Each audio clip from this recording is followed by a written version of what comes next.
तो कहानी की शुरुआत लाना नाम की एक स्कूल टीचर को दिखाते हुए होती है, जो एक मैरिड वुमन थी। उसकी एक बेटी थी जिसका नाम था राशा। लाना जिस स्कूल में पढ़ाती थी वहाँ बेनी नाम का एक हैंडसम लेकिन शरारती हरकतें करने वाला लड़का भी पढ़ता था, जो लाना के क्लास में पढ़ाते वक्त सिर्फ उसे ही देखता रहता था, मानो जैसे वो लाना को प्यार करने लगा हो। ये देखकर लाना भी उसकी तरफ अट्रैक्ट हो जाती है। उसे समझ में नहीं आता कि वो बेनी से कैसे डील करे, क्योंकि वो उसका सिर्फ एक स्टूडेंट था। कभी कभी तो बेनी लाना के इतना करीब आ जाता था कि लाना को खुद पर कंट्रोल कर पाना बहुत मुश्किल हो जाता था। इसलिए लाना उसके अट्रैक्शन से बचने के लिए कुछ भी करने को तैयार थी। वो जितना हो सकता उतना दूर उससे रहने की कोशिश करती। एक दिन लाना सुबह क्लास में पहुंचकर अपने सभी स्टूडेंट्स को टेस्ट पेपर बांटती है और उनको इंस्ट्रक्शन देने के बाद पेपर लिखने को कहती है। तभी वो नोटिस करती है कि बेनी पेपर में कुछ भी नहीं लिख रहा और उसी की तरफ देखे जा रहा है। लाना उसको इग्नोर करके दूसरी तरफ देखने लग जाती है। क्लास के बाद वो अपनी बेटी राशा को स्कूल से लेने जाती है। राशा उसे हक करके बताती है कि स्कूल बहुत बोरिंग था। इस पर लाना हंसने लगती है। फिर वो राशा को कार में बिठाती है कि तभी उसकी नजर बेनी पर पड़ती है, जो अपने डॉग को टहला रहा था। वो थोड़ी देर बेनी को देखने के बाद कार ड्राइव करके चली जाती है। अगले दिन लाना की एक स्टूडेंट जर्मनी क्लास में प्रेजेंटेशन देती है। तभी लाना की नजर दो लड़कियों पर पड़ती है, जो फोन पर मूवी देखकर हंस रही थी। लाना उन्हें वार्न करते हुए फोन को अपने बैग में रखने को कहती है, पर वो लोग नहीं सुनती। तो लाना उनसे उनका फोन मांग लेती है और कहती है कि वो क्लास के बाद उनका फोन लौटाएगी। इस पर वेलरी नाम की लड़की लाना को फोन देते हुए उसे गंदी चुड़ैल कहती है, जिसे सुनकर क्लास के बाकी स्टूडेंट्स हंसने लगते हैं। लाना उस लड़की को कहती है कि वो स्कूल अथॉरिटी से उसकी शिकायत करेगी। जब ब्रेक के टाइम लाना चाय पी रही थी, तभी अचानक उसकी नजर बेनी पर पड़ती है, जो वेलरी को परेशान कर रहा था। बेनी वेलरी के बैग से सारा सामान निकालकर फेंक देता है। इतना ही नहीं, वो उसकी साइकिल को भी पटक कर खराब कर देता है। इस घटना के बाद लाना स्टाफ रूम में बैठी एक दूसरी टीचर के साथ बेनी के बारे में बात करती है। वो उसे बताती है कि वो बेनी के बारे में क्या सोचती है और बेनी कैसा रिएक्ट करता है। वो उस टीचर से उसकी राय लेना चाहती थी, पर वो टीचर कंफ्यूज हो जाती है और उसे समझ नहीं आता कि क्या राय दे। तब लाना उससे कहती है कि उसे परेशान होने की जरूरत नहीं। अगले दिन क्लास के बाद लाना बेनी से कहती है कि वो उससे कुछ बात करना चाहती है। वो उसे खाली क्लासरूम में ले जाती है और बैठने को कहती है। फिर उसका हालचाल जानने के बाद वो उससे पूछती है कि उसे स्कूल में अच्छा लग रहा है या नहीं, पर बेनी उसकी किसी भी बात का जवाब नहीं देता और उल्टा लाना से पूछता है कि वो उससे क्या चाहती है। लाना उसे कहती है कि उसे उसकी फिक्र है और ये भी कहती है कि उसे अपने क्लास की लड़की के साथ बुरा बर्ताव नहीं करना चाहिए था। फिर उसे समझाते हुए वो उसके घुटने पर हाथ रखकर कहती है कि उसे कोई हेल्प चाहिए तो बताए, पर बेनी उसके हाथ की तरफ देखकर मुस्कुराने लगता है, तो वो तुरंत अपना हाथ हटा लेती है। बेनी कहता है कि उसे नहीं लगता कि वो सचमुच उसकी हेल्प करना चाहती है। लाना कहती है कि उसे उसके फ्यूचर की फिक्र है, क्योंकि पिछले टेस्ट में वो फेल हो गया था। लाना की बात सुनकर बेनी हंसने लगता है और कहता है कि फालतू की बातें करने की जगह वो सच बताए कि वो उससे क्या चाहती है। लाना को कोई जवाब नहीं सूझता, तो वो मीटिंग का बहाना करके वहाँ से चली जाती है। लेकिन जाने से पहले बेनी से कहती है कि जो कुछ भी वो कह रही थी वो उस पर गौर करे। अगली सुबह दौड़ने के बाद वो सांस लेने के लिए एक झील के पास रुक जाती है।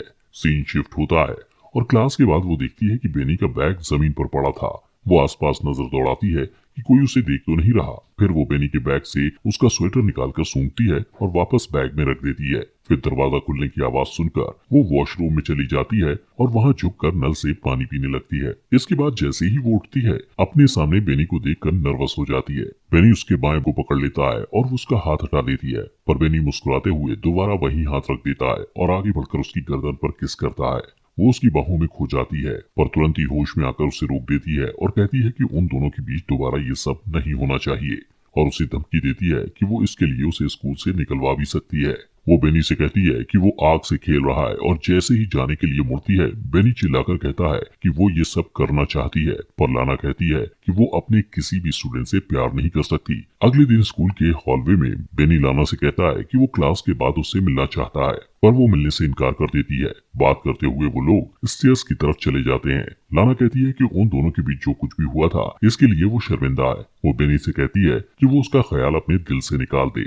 ये कहकर वो वहाँ से चली जाती है और पार्किंग लॉट में जाकर देखती है कि उसके कार का साइड मिरर टूटा हुआ था और उसके कार पर स्क्रैच लगे हुए थे।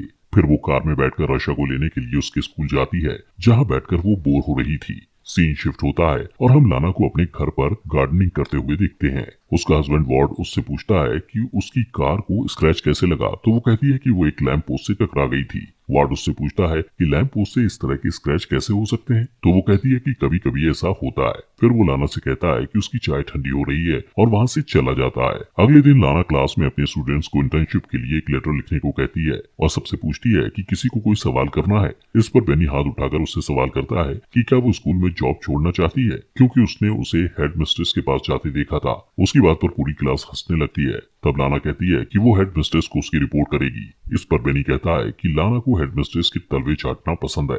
उसकी बात पर लाना को गुस्सा आता है और वो उसके बैग को उठाकर क्लासरूम के बाहर फेंक देती है और उससे कहती है कि या तो वो क्लास के बाहर चला जाए या फिर वो खुद चली जाएगी। इसी बीच एक लड़का बोर्ड की तरफ डस्टर उठाकर फेंकता है जो लाना को हिट करते करते बचता है। ये देखकर लाना क्लास के बाहर चली जाती है और स्टूडेंट चीयर करने लगते हैं। अगले दिन जब लाना घर पर राशा को पढ़ा रही होती है तब उसका फोन बार बार बजने लगता है, पर जब भी लाना फोन उठाती है दूसरी तरफ से कोई नहीं बोलता। अगले दिन जब लाना स्कूल जाती है तो टाइम से पहले बेनी को क्लास में अकेला बैठा देखकर डर जाती है और स्कूल की रिसेप्शनिस्ट को जाकर कहती है कि उसकी तबीयत ठीक नहीं लग रही। इसके बाद वो घर चली जाती है। रात को डिनर बनाते समय वार्ड उससे पूछता है कि उसका दिन कैसा रहा, तो वो झूठ बोल देती है कि वो सारा दिन स्कूल में पढ़ाती रही और अपने स्टूडेंट के एग्जाम पेपर्स भी चेक करती रही। अगले दिन रायशा को स्कूल में छोड़ने के बाद वो काम पर नहीं जाती और एक नदी के किनारे रुककर एप्पल खाने लगती है। फिर वो म्यूजियम में चली जाती है और थोड़ी देर तक पेंटिंग्स देखती रहती है। अचानक उसकी नजर बेनी पर पड़ती है। उसे वहां देखकर वो घबरा जाती है और जल्दी जल्दी वहां से निकलने की कोशिश करती है, पर लिफ्ट में उसकी मुलाकात बेनी से हो जाती है। बेनी लाना से कहता है कि वो उसे मिस कर रहा था, इसलिए स्कूल जाना चाहता था। फिर वो उसके बॉसम को छूने के लिए आगे बढ़ता है। लाना भी आउट ऑफ कंट्रोल होकर उसे 2 बार किस करने की कोशिश करती है, पर बेनी उसे रोक देता है और अपनी उंगलियों को उसकी बॉडी पर फिराने लगता है। उस रात लाना को बार बार बुरे सपने आते हैं कि उसकी फैमिली उससे दूर हो गई है और वो घबराकर जग जाती है। अगले दिन वो चुपके से स्कूल के एडमिनिस्ट्रेटर के ऑफिस में चली जाती है और वहां से एग्जाम पेपर चुरा कर लाती है। और जब सारे स्टूडेंट लंच करने के लिए कैफेटेरिया में चले जाते हैं तो बेनी को फंसाने के लिए वो पेपर्स उसके कोट में रख देती है। अगले दिन लाना ब्रेक रूम में बैठी दूसरी टीचर से बात करते हुए देखती है कि कुछ सिक्योरिटी वाले बेनी को पकड़कर कहीं ले जा रहे थे। अब एग्जाम पेपर चुराने के इल्जाम में बेनी को स्कूल से निकाल दिया जाता है। उसके जाने के बाद लाना उसे मिस करने लगती है और उसके साथ बिताए हुए पलों को याद करती है। एक दिन लाना और आशा एक बुक स्टोर में जाते हैं। राशा को अपने फ्रेंड किम को गिफ्ट करने के लिए बुक खरीदना था, पर वहां जाकर राशा कपड़े से बना हुआ एक जानवर लेने की जिद करने लगती है और लाना उसे मना कर देती है। थोड़ी देर में राशा कहीं गायब हो जाती है। लाना उसे ढूंढने लगती है और 45 मिनट तक ढूंढने के बाद जब वो नहीं मिलती तो लाना सिक्योरिटी वालों से सीसीटीवी फुटेज दिखाने को कहती है। सीसीटीवी फुटेज में वो देखती है कि बेनी उन दोनों का पीछा कर रहा था। फिर वो राशा को स्टोर से बाहर निकलते देखकर पैनिक हो जाती है, पर तभी उसे वार्ड का फोन आता है कि राशा उसके साथ घर पर है। ये सुनकर लाना खुश हो जाती है और सिक्योरिटी वालों से माफी मांगकर घर चली जाती है। उस रात जब उसका परिवार सो रहा होता है तो उसे बार बार दरवाजे पर दस्तक सुनाई देती है, जो उसका भ्रम था। वो बाहर जाकर चिल्लाती है तो वो आवाज शांत हो जाती है। फिर वो दरवाजा लॉक करके इमेजिन करती है कि वो बेनी के साथ इंटीमेट हो रही है। सारी रात इसी तरह बीत जाती है और सुबह वार्ड के आ जाने से उसका सपना टूट जाता है। वार्ड और लाना एक दूसरे को हक करते हैं और इसके बाद लाना अपनी कार ड्राइव करते हुए बेनी के घर पहुंचती है। वो थोड़ी दूर पर अपनी कार पार्क करके बेनी का वेट करती है और जब वो अपने स्कूटर में आता हुआ दिखाई देता है तो लाना उसका पीछा करती है। पीछा करते हुए वो एक सुनसान जगह पर पहुंच जाती है और वहां पहुंचकर वो अपनी कार की स्पीड बढ़ा देती है और अपनी कार से बेनी के स्कूटर को टक्कर मारकर उसे स्कूटर से गिरा देती है। फिर अपनी कार को पार्क करके थोड़ी देर के बाद वो कार से बाहर निकलती है और इससे पता चलता है कि बेनी से पीछा छुड़ाने के लिए वो किसी भी हद तक जा सकती थी, यहाँ तक कि उसकी जान भी ले सकती थी। और यहीं पर मूवी खत्म हो जाती है। तो दोस्तों कैसी लगी मूवी आप कमेंट में जरूर बताइएगा।